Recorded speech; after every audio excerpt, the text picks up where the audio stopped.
Hello दोस्तों, एक बार फिर से स्वागत है आपका हमारे YouTube चैनल पे। आज हम सिंप्लीफिकेशन के ये पार्ट 4 लाने जा रहे हैं, जिसमें आपको अनेकों तरह के क्वेश्चन दिखाई देंगे। एक नंबर का क्वेश्चन एग्जाम में, तो मतलब ये प्रबल संभावना बनती है कि ऐसे क्वेश्चन आपको आ सकते हैं। हम एक एक करके हर एक टाइप को देखेंगे जी। इसी पहला टाइप है आपका टाइप 1 में। इस तरह के क्वेश्चन जब भी आपको दिखाई देंगे दोस्तों, इस सवालों का उत्तर बस 1 सेकंड में देना आसान है। बिल्कुल कुछ नहीं। आपको रूट के अंदर क्या दिखाई दे रहा है? 5 इन्फिनिटी तक दिखाई दे रहा है ना, ये इन्फिनिटी तक, अनंत तक दिखाई दे रही है संख्याएं। तो अगर आपके पास ये 5 दिखाई दे रहा है तो आपका उत्तर कितना बनने वाला है? 5। तो समझिए कि 7 है तो क्या आंसर दे सकते हैं? 7। 11 है तो क्या आंसर दे सकते हैं? 11 आंसर दे सकते हैं, या जो नंबर आपके अंदर ये रूट के अंदर अवेलेबल रहेगा वही इस सवाल का क्या हो जाएगा? उत्तर मेरे दोस्तों। लेकिन आपके दिमाग में ये आ रहा होगा कि आखिर होता कैसे है, ऐसी चीजों को कैसे बनाया जाता है, कोई प्रूफ है क्या, या ऐसे ही रट्टा मार? नहीं, देखिए कॉन्सेप्ट पता है तो फिर डायरेक्ट आंसर दीजिए, 1 सेकंड में आंसर आता है। और अगर आपको कॉन्सेप्ट नहीं पता है तो फिर नॉर्मल वे से बता सकते हैं। जैसे कहने का मतलब है कि मान लीजिए इस पूरे टर्म को हमने कोई एक वेरिएबल यानी x मान लिया, तो x का मान इतना हुआ ना। अगर हम बोथ साइड स्क्वायर करेंगे तो दोनों तरफ अगर स्क्वायर करते हैं तो ये एक्स स्क्वायर, तो एक वैल्यू क्या होगा? बाहर निकल जाएगा। तो एक वैल्यू बाहर निकलेगा तो क्या निकलेगा? 5। और बाकी चीजें फिर आपको same as same, same as same, क्योंकि ये बात तो अनंत तक की है। तो कहने का मतलब है इस पूरे पार्ट को तो हमने x मान रखा है और हम स्क्वायर किए तो ये 5 बाहर निकल गया। तो x स्क्वायर की जो वैल्यू हो जाएगी वो 5, और ये सारा टर्म x के बराबर है।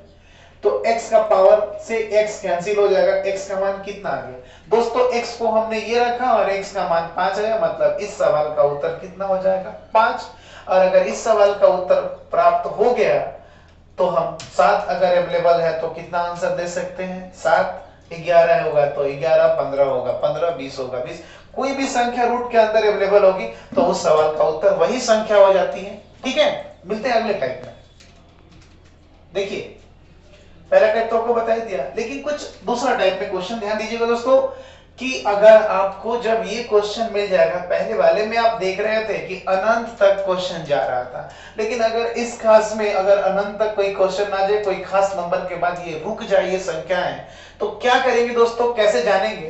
तो सबसे पहले अगर इसका फॉर्मूला जानते हैं तो बहुत अच्छा है आपके लिए। अगर फॉर्मूला नहीं जानते हैं तो थोड़ा समय आपको लंबा देना पड़ेगा। फॉर्मूला की अगर मैं बात करूं तो फॉर्मूला आप सीधा सीधा शब्दों में ये क्या करना है, फॉर्मूला क्या होता है कि n का पावर 2 का पावर n माइनस 1 बटा में 2 का पावर क्या होता है? n होता है।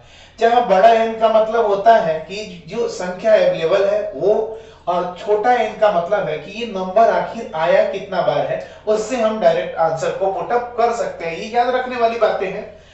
अगर याद नहीं रखते हैं तो फिर आपको लंबा चलना पड़ेगा, और आप जानते हैं कि तैयारी कर रहे हैं आप किसी भी चीज का, तो आप 2 सेकंड में आंसर दे रहे हैं तो वो बढ़िया फायदा है आपके लिए। आप अगर किसी चीज को 2 मिनट में बना रहे हैं वो आपके लिए फायदेमंद नहीं है। तो करना क्या है दोस्तों, एक तो फॉर्मूला की वजह से हम आंसर लगा सकते हैं। बताइए करना क्या है? n यानी 5, 5 का पावर 5 कितना बनाया है? 1 2 3 4, 4 बनाया है तो 2 का पावर 4 होता कितना है? 2 का पावर 4 करेंगे तो 16 आ जाएगा, यानी कि 5 का पावर 16 में से 1 जाएगा तो कितना हो जाएगा? 15, यानी 5 का पावर 15 बटा कितना? 16। हम आराम से आंसर लगा सकते हैं इसके हिसाब से। अब जब फॉर्मूला पता हो गया तो हम डायरेक्ट आंसर पुट अप कर सकते हैं। ये 3 कितना बना? 1 2 3 4 5, यानी कि 3 का 3 तो लिख ही देना है हमको। साथ में हमको ये ध्यान रखना है मेरे दोस्तों कि 3 कितना बार आया है? तो 5 बार, यानी 2 का पावर 5 में से 1 कम कर, 2 का पावर 5 32, 32 में से 1 कम करिएगा तो 31 बटा 32 इस सवाल का उत्तर हो जाएगा। अब अगला सवाल, 7 का 7 बाहर निकाल लेना, कितना बना है? 1 2 3 4 5 6 7 बना है। 7 बार आया है तो 2 का पावर 7 होता है 128। देखिए 2 का पावर 7 होता है 128 होता है, तो इसमें से 1 कम करेंगे 127 बटा 128 इस सवाल का उत्तर हो जाएगा। अगला क्वेश्चन मेरे दोस्तों ध्यान दीजिएगा, ये 2 है तो 2 को 2 से बाहर निकाल देंगे। अब देखिए 1 2 3 4 5 6 7 8, 8 बार आया हुआ है तो 2 का पावर 8 कितना होता है? आपको पता है 256 होता है, यानी कि इसमें से 1 कम करेंगे 255 बटा 256। अगर याद रखते हैं मेरे दोस्तों तो ये ठीक है, अच्छी बात है, बहुत अच्छी बात है, बहुत कम समय में हम क्वेश्चन को कर सकते हैं। लेकिन अगर आप सोचते हैं कि नहीं हमको ये कॉन्सेप्ट जानना है, कॉन्सेप्ट करके बनाना है, तब हम क्या कर सकते हैं, इसके लिए आपको कम से कम 2 बातों का ध्यान रखना पड़ेगा। छोटी वाली चीजें इसको आराम से बता देता हूं आपको, इस सारी चीजों में करना पड़ेगा। अब जितना बड़ा डेटा आएगा, जैसे जितनी बार संख्या ये ज्यादा आएंगी उतना ही ये लंबा सॉल्यूशन जाएगा। 2 बातों का ध्यान रखना है। एक तो ये बात है कि अगर √5 लिखा हुआ है तो इसका मतलब होता है 5 का पावर 1/2। और दूसरा बात आपको क्या जानना है कि अगर a का पावर m गुना a का पावर n होता है तो ये a का पावर m प्लस क्या हो जाता है n। ये घातांक करने का नियम है, ठीक है। तो आप आराम से बना सकते हैं। अब ये देखिए इसका मतलब ये 5 का पावर 1/2 है तो ये 1/4 है, तो ये 1/8 है तो ये 1/16 है। इसका मतलब ये हो गया कि 5 का पावर 1/2 गुना 5 का पावर 1/4 गुना 5 का पावर 1/8 गुना 5 का पावर 1 बटा कितना हो जाएगा 16। देखिए फिर से देखिए, आराम से लिख देते हैं, थोड़ा जगह नहीं था। 5 का पावर 1/2 को 5 के पावर 1/4, फिर 5 के पावर 1/8 और फिर 5 का पावर 1 बटा कितना 16। अब आप देख रहे हैं कि 5 बेस सबका बराबर है और पावर को जोड़ना है, यानी हमको क्या करना है, 5 का पावर 1/2 प्लस 1/4 प्लस 1/8 प्लस 1/16। तो 5 का पावर बेस में तो 16 एलसीएम हो जाएगा, फिर ये हो जाएगा 8 बार में, ये हो जाएगा 4 बार में, ये 2 बार में और ये 1 बार में, यानी कि फाइनली हमारा आंसर 5 का पावर 15 बटा कितना आ जाएगा 16 आ जाएगा।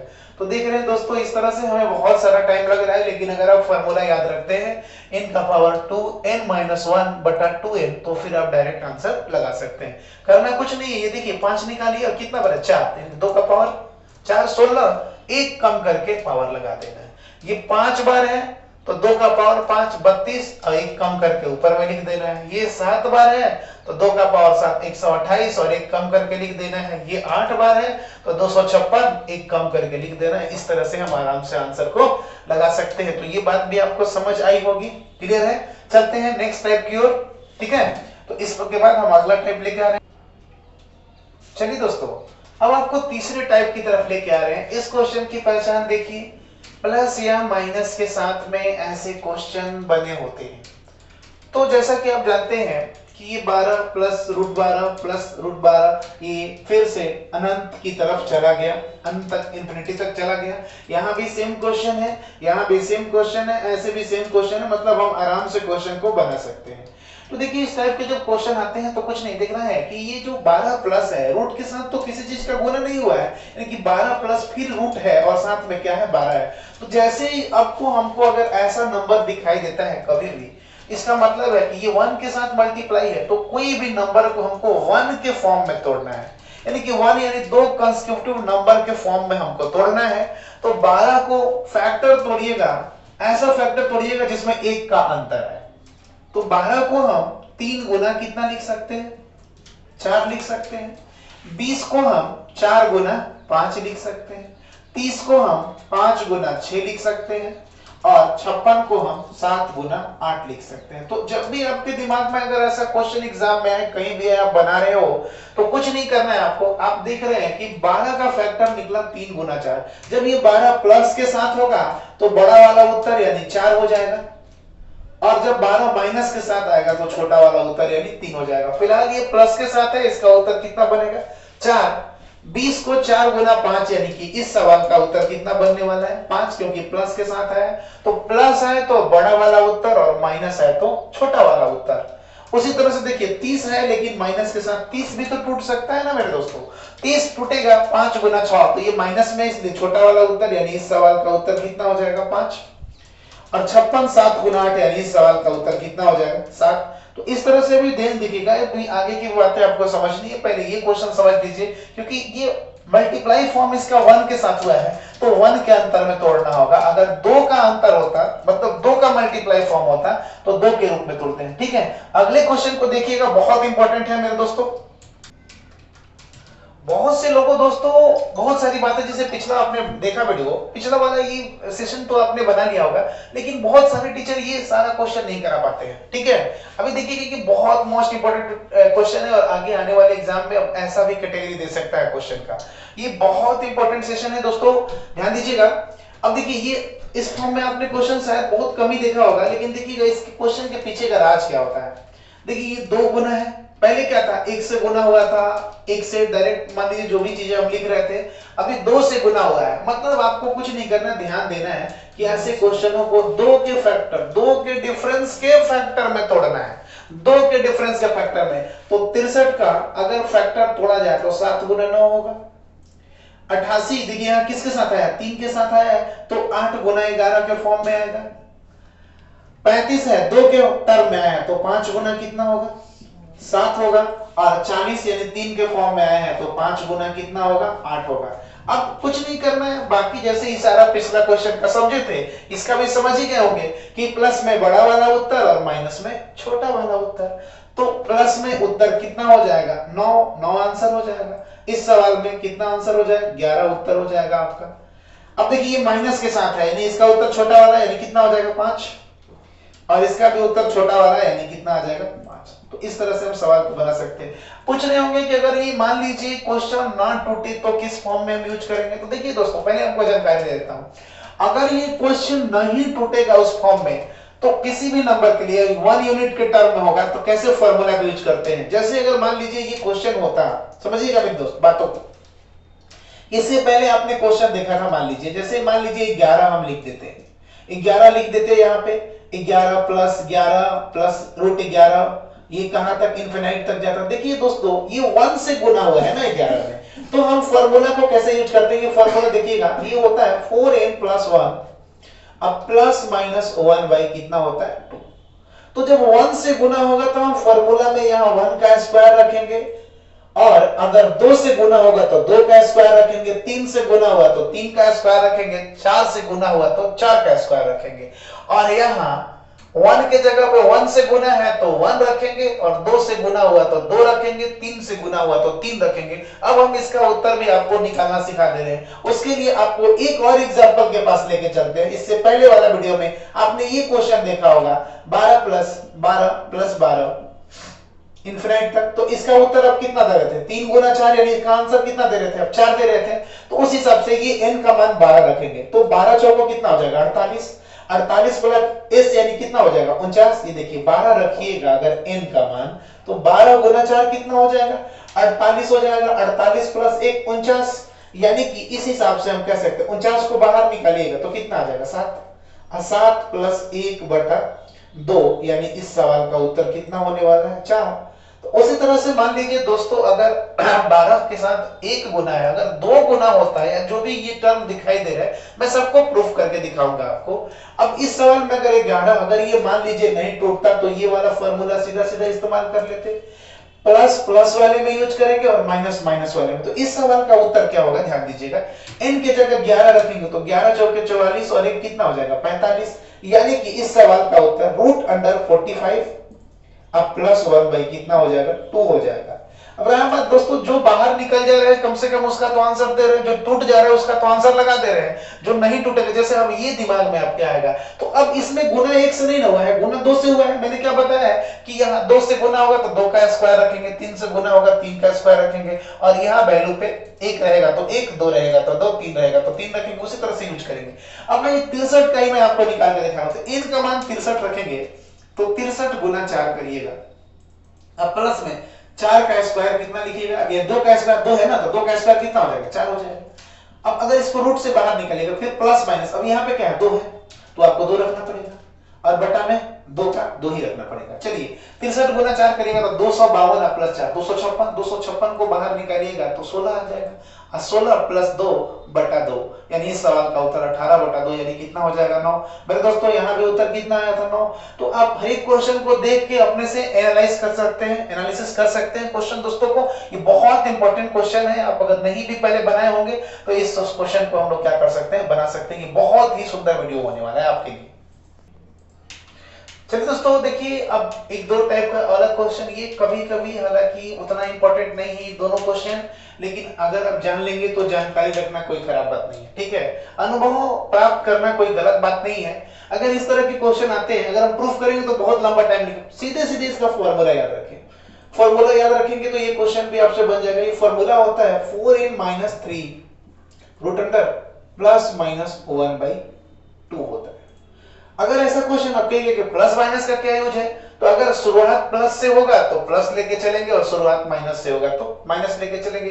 यानी कि 4n-3 यानी कि n का मान 4 रखेंगे और 4 इंटू 4 करिएगा तो ये √13 हो जाएगा। देखिए यहां लिखते हैं इस सवाल का उत्तर, ध्यान दीजिएगा 4n यानी कि 4 चौके 16 माइनस 3 अब प्लस 1/2 यानी कि इसका उत्तर कितना हो जाएगा, 16 में से 3 गया √13 अब प्लस 1/2 हो जाएगा। तो बस इसका खाली साइन बदल जाएगा, बाकी वही हो जाएगा। ये √13 के साथ में क्या हो जाएगा, -/2 हो जाएगा। अब मिलते हैं दोस्तों कुछ ऐसे सवालों के साथ जो सवाल में एग्जाम में कोई भी लड़का कोई भी हो, अगर अपना स्मार्टनेस नहीं दिखाता है यहाँ पे, तो क्वेश्चन बनाते समय वो टाइम ज्यादा ले सकता है। ज्यादा टाइम नहीं ले सकता है लेकिन 2-4-5 सेकंड अपना बर्बाद कर सकता है। कैसे इस क्वेश्चन को लोग बनाते हैं, तो यहां से शुरुआत करते हैं। बहुत सारे हम में से बहुत सारे ऐसे बच्चे होंगे जो यहां से शुरुआत करते हैं, कोई खास फर्क नहीं होता है। अब देखिए 16 बाहर निकल जाएगा, 16 बाहर निकलेगा, 16 का कितना बाहर निकलेगा, रूट में है तो 4 आएगा, इसमें ऐड होगा तो ये 25 बन जाएगा। ये 25 बनेगा मेरे दोस्तों, तो 25 से कितना बाहर आएगा, 5 अगर इसमें जुड़ेगा तो ये 36 बनेगा। 36 से कितना बाहर आएगा, 6 इसमें जुड़ेगा तो ये 49 बनेगा और 49 से 7 बाहर निकलेगा तो ये कितना बचेगा, 64 और 64 से सीधे बाहर क्या आएगा, 8। यानी इस सवाल का उत्तर कितना हो जाएगा, 8। लेकिन ये दोस्तों इतना काम करने से देखिए कोई फायदा नहीं होता है। बस ध्यान देना है कि प्लस के साथ लगा हुआ है कि माइनस के साथ लगा हुआ है। अगर प्लस के साथ लगा हुआ है तो ये देखिएगा कि 57 का ठीक अगला स्क्वायर क्या होता है। एक बार ऑप्शन को भी चेक कर लेना है कि ऑप्शन कहीं रूट वगैरह में तो नहीं ना दे रहा है। रूट में भी देगा तो आप देख लेना है, सीधा सीधा है 7, 8, 9 ऐसे ऑप्शन में दिया है तो कुछ नहीं करना है आपको। इसके ठीक अगले वाले स्क्वायर 57 के ठीक कौन सा नंबर होता है जो परफेक्ट स्क्वायर होता है, तो दिमाग में 64 आ जाएगा। 64 का कितना बाहर आएगा, 8 आराम से आंसर दे सकते हैं। उसी प्रकार 71 माइनस के साथ यानी 71 के ठीक पहले कौन सा संख्या स्क्वायर होता है, वो भी 64 आ जाएगा। मतलब इस सवाल का उत्तर कितना हो जाएगा, 8। बेसिक से भी बनाएंगे तो ये 5 इसमें से घटेगा तो ये 36 का कितना बाहर आएगा, 6 इसमें से घटेगा तो 49 में से कितना बाहर आएगा, 7 और जब 7 को इसमें से घटाइएगा तो 64 हो जाएगा। और 64 का कितना आंसर होगा, 8 हो जाएगा। बहुत सारे बच्चे सोचेंगे कि ऐसा हर क्वेश्चन में हो सकता है क्या। बस एग्जामिनर आपके आईक्यू टेस्ट को चेक करता है कि बच्चे कितना कम समय में बना रहे हैं या ज्यादा समय में बना रहे हैं। अब आप सोचिएगा कि क्यों अगला उत्तर 9 नहीं हो सकता है। आप सोच सकते हैं, सोचने में क्या रखा है, दुनिया तो कुछ भी सोचती है। तो कहने का मतलब आप सोच रहे हैं कि अगर इसका अगला वाला स्क्वायर यानी 64 नहीं सोचते हैं तो अब हम कुछ एक्स्ट्रा सोचें। तो अब बताइए 57 के सोचिएगा यहाँ पे कि 57 से ठीक आगे क्या होता है, 64 और नहीं और आगे जाएंगे तो कितना होगा, 81 होगा। अब मेरी बात बताइए 57 को 64 बनना है यानी इसको खुद की जरूरत कितनी है, 7 की। और अगर इसको 7 की जरूरत है तो किसी से ये कितना उधार लेगा, 49, क्योंकि सारा क्वेश्चन रूट में लगा हुआ है तो 49 उधार लेगा। बताइए इसके पास तो कम से कम 49 देने की शक्ति है। अगला बात सोचिएगा, अगर 57 से 81 की तरफ जाना है यानी कि हमको कितना उधार चाहिए, 24। और 24 के लिए कम से कम हमको उधार कितना लेना पड़ेगा, 576 उधार लेना पड़ेगा। अब बताइए इसका खुद का औकात है 576 देने का। तो बेकार का हम लोग टाइम वेस्ट करते हैं। यहाँ देखिए यहीं से आंसर उड़ाइए, बिल्कुल आराम से हम क्वेश्चनों को कर सकते हैं इस तरह के। और भी आप वीडियो आप देख सकते हैं आराम से। वीडियो को लाइक करिए, देखिए, अच्छा से देखिए, ज्ञान प्राप्त करिए। तो बहुत अच्छी चीजें आपको बताई जा रही है, ठीक है। और क्या करिए दोस्तों कि ऐसे ही बहुत सारे वीडियो मैं आपको हमारे चैनल के माध्यम से मिलती रहे। थोड़ा सा आप लोग